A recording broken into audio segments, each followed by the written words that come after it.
Agradezco enormemente a Federico Taboada, él es arquitecto, es urbanista, pues para que nos venga a hablar de una de las iniciativas presentadas por el presidente de la República hace unos días al Congreso. Son 20, 18 constitucionales, 2 legales y de una que es de enorme importancia, poco se ha hablado. Estamos hablando del derecho a la vivienda social como un derecho de la clase trabajadora.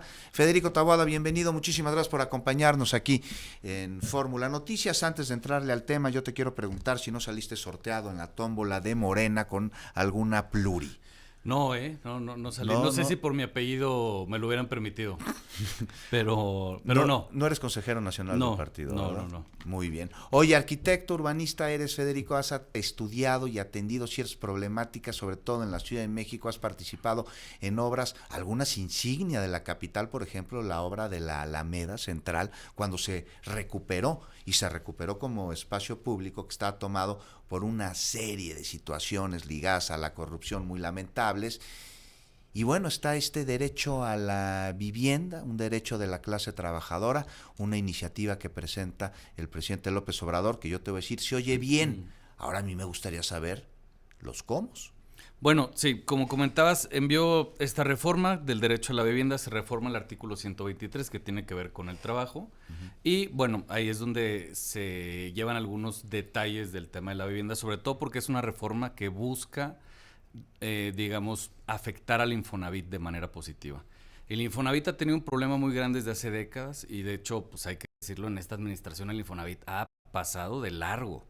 Parece pues prácticamente un Infonavit de administraciones anteriores. A ver, vamos a señalar aquí algo. ¿Qué es el Infonavit? ¿Cuál es su función?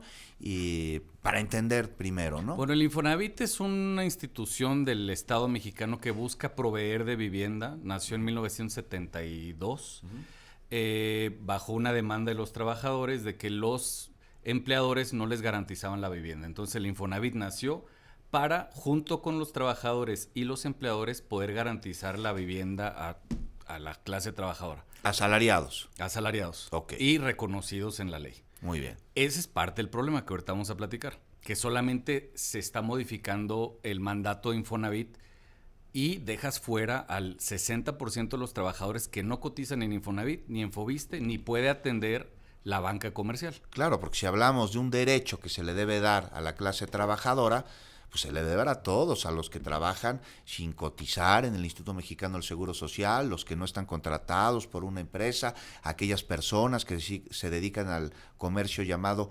informal, que a mí no me gusta decirle así, me parece que pues, son muy formales muchas veces en su responsabilidad, en su labor, pero no cuentan con las prestaciones de ley. ¿Cómo garantizarle a la clase trabajadora en general este derecho a la vivienda? Y más cuando me estás diciendo que el Infonavit pues ha pasado de largo. Sí. ¿Por qué ha pasado de largo, Federico? Pues fíjate que, digamos, el Infonavit ha tenido una tradición desde hace algunas décadas, prácticamente 3 décadas, donde lo único que ha hecho es colocar créditos. Antes lo que hacía el Infonavit era construir unidades habitacionales, generar opciones de crédito para todas las trabajadoras, incluso pues le daba créditos a personas en el comercio informal, gente que vendía quesadillas, gente que arreglaba vehículos, gente que era taxista y demás. Pero digamos, al final de los 80s deja esta tendencia y únicamente coloca créditos de viviendas que construyen privados. No está mal que construyan privados, pero tiene que tener ciertas reglas. Te va un dato. De hecho, te van 3 datos. A ver. Entre 2001 y 2011 se construyeron 11 millones de viviendas. De esas 11 millones, 7 millones están abandonadas. Son todas las viviendas que hay en Chile y en Uruguay juntos. Sí, se construyeron no para dárselas a la clase trabajadora, sino para que tener contratos y que entonces se construyeran casas y entonces que hubieran moches y las construyeron en lugares inaccesibles, en donde no hay servicios urbanos y en donde de plano pues no se puede vivir. Y donde la gente sigue pagando esas viviendas, a ¿Y pesar cómo de haberlas arreglar ese abandonado? problema antes de entrarle a la iniciativa para garantizar a todos una vivienda, a todos los trabajadores? Pues esa es una de las tareas que el Infonavit pudo haber hecho en estos 6 años y no hizo, recuperar vivienda abandonada.